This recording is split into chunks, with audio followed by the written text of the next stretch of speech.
اللهم صل وسلم وبارك على سيدنا محمد وعلى اله واصحابه اجمعين. ازيكم يا حبايبي، عاملين ايه؟ يا رب تكونوا بخير. تعالوا بقى نشوف فطورنا ايه النهارده. ده فطار 9 يوم رمضان. زي ما انتم شايفين كده عملنا كله في صينيه واحده. هنسميها بقى صينيه ايه؟ نختار بقى من بعض في الفيديو ونشوف هنسميها صينيه ايه. اول حاجه كده قبلها بيوم بدات اجهز الحاجات اللي عايزه تتبل على بيات. اول حاجه كده وانا في المول لقيت خلطه المشاوي اللي انتوا شايفينها دي من ماجي، قلت اجربها معاكم. مكتوب هنا بقى بنقطع الدجاجة الى 8 قطع ونعمل فيها تشققات. نجيب بقى كيس البهارات ده مع علبة زبادي ومعلقتين زيت. هنفضي كده الزبادي زي ما انتوا شايفين وهنحط عليها كيس البهارات كله، وهنضيف عليهم معلقتين زيت. لو وصلتوا بقى لحد هنا متنسوش تدعمونا بلايك وكومنت وسبسكرايب للقناة عشان تكبر بيكم فضلا وليس امرا. وقولولنا بقى ايه رأيكم في الصينية القمر دي. هنا بقى كده هنحط معلقتين الزيت ونقلب الزيت مع البهارات مع الزبادي، والريحة هنا بجد في حتة تانية خالص. وكده بقت التتبيلة جاهزة معانا عشان نتبل بيها الفراخ. عندي هنا فرخة ما شاء الله، الفرخة دي كانت حوالي 2.5 كيلو او 3 الا ربع كمان. عندي هنا كده هقطعها بقى 8 قطع، هي 4 هقطعها على 8 وهعمل فيها بقى تشققات كده في الصدر والورك بالسكينة زي ما انتوا شايفين. همشي بالخطوات اللي مكتوبة على الكيس بالظبط. وهجيب كده بقى بالمعلقة ابدأ اخد من على كل قطعة كده معلقة من التتبيلة واتبلها بقى تحت الجلد، واتبل كل حتة فيها زي ما انتوا شايفين كده.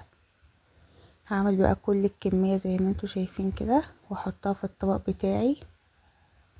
تتبيلة سهلة جدا والطعم بجد في حتة تانية خالص. ده خلاص بقت جاهزة معايا، هلف عليها ستريتش راب كده وادخلها التلاجة قبلها بيوم، او ممكن في نفس اليوم بس اقل حاجة ساعتين.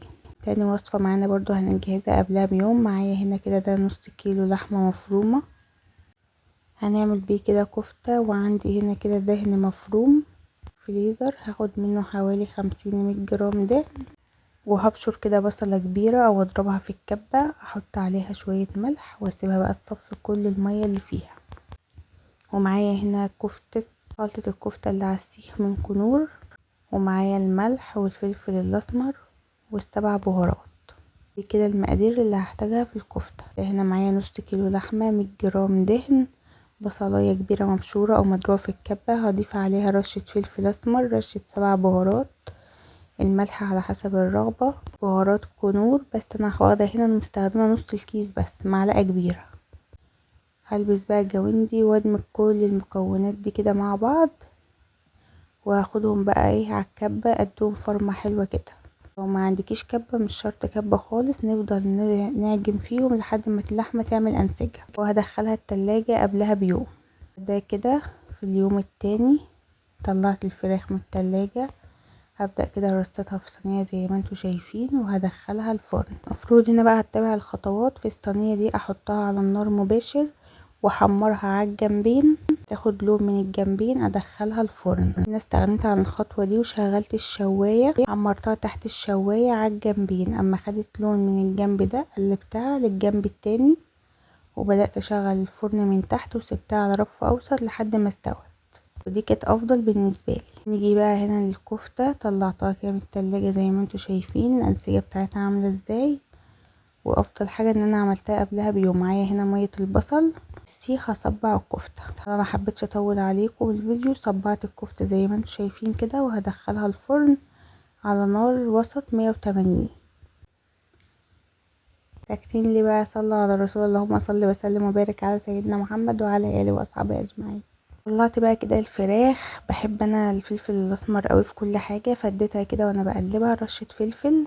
الفرن تاني تكمل سوا الفراخ بقى والكفته تستوي. كنت عملت هنا طبق سلطه، طماطم وخيار وشطه توم، وبهرتها كده بنص ليمونه وملح وفلفل وكزبره وكمون. وكان معايا طبق سلطه جميل، انا بعشق السلطه بصراحه يعني.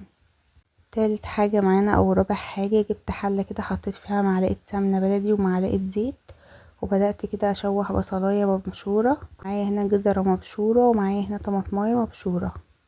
تحت البصلة كده ونزلت عليها بالطماطم والجزر، وهنزل عليها كده بمكعب مرق. وهنا بعمل خلطة للرز البسمتي كده في كيس البهارات بتاع الرز البسمتي، وهشوح البهارات مع الخضار مع المرقة. شموا بقى هنا الريحة وقولوا ايه رأيكم. ده هنا كده الرز، ونقعته نص ساعة، وبعد كده صفيته ونزلت بالرز على البهارات.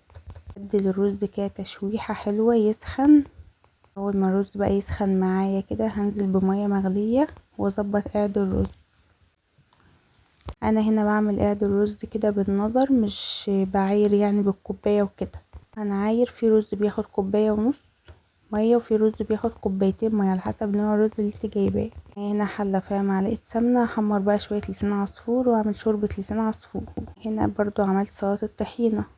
هنا بقى الفراخ طلعت من الفرن، مش قادرة اقول لكم الريحة والجمال، ومتحمرة وفي نفس الوقت طرية، مش ناشفة خالص. شايفين بقى السمونية اللي نازلة من فرخة، انا ما ضفتش هنا اي زيوت ولا اي حاجة، لا التتبيلة بس. هنا كده بقلب الفراخ واوريكم ان انا محمراها على الجنبين تحت الشواية، وبكده يكون الاكل بتاعنا او الفطار خلص. يلا بقى بينا نقدمه بطريقة حلوة تفتح النفس، ما هنا العين بتاكل قبل البق. هنا بقى كده جبت الصينية وعملت الرز كده، فرشته في الارضية وبدأت ارص قطع الفراخ زي ما انتوا شايفين كده، ومجهزة هنا بقى السلطة والطحينة والمخلل. بدأت ارص الكفتة زي ما انتوا شايفين كده. طبعا خلصت قبل الفطار بشوية حلوين، فسبتها في الفرن فنشفت مني، ودي كانت غلطة طبعا ان انا اسيبها. الكفتة ما بتتاكلش الا لو هي طرية جوسي كده في البق. رصيت الصينية القمر دي بشكل حلو كده، الفراخ في النص والكفتة والسلطات وشوربة لسان العصفور، وبألف هنا يا رب الكل اللي كل منها.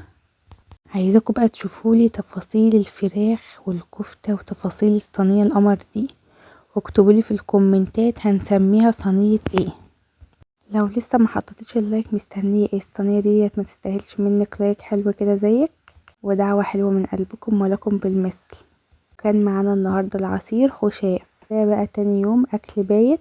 فطار عاشر يوم رمضان، كان باقي عندي فراخ وكفته وسلطه وطحينه، عملت جنبهم رز ابيض وبسله. ده كده باقي اكل امبارح، وعملت بقى جنبه عشان نمشي الدنيا كده الرز ابيض والبسله. واشوفكم في فيديو جديد على خير يا رب مع مطبخ سومة.